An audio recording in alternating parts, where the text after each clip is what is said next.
Kumakain raw po kayo ng dinuguan.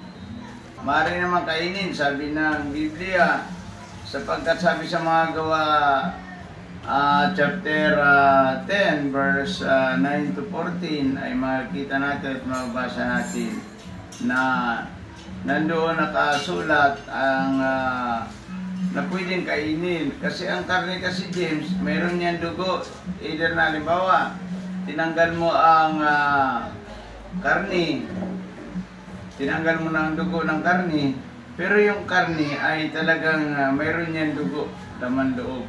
Halimbawa, ang karne ay ihaw mo o prito mo kaya, pag yan ay hindi pa ganong luto, hanguin mo, yan ay may dugo. Kaya, kung hindi ka kakain ng dugo, di wag ka nang kumain ng karne. At saka isda, ang kakainin mo na lang, James, ay gulay at saka lahat ng gulay.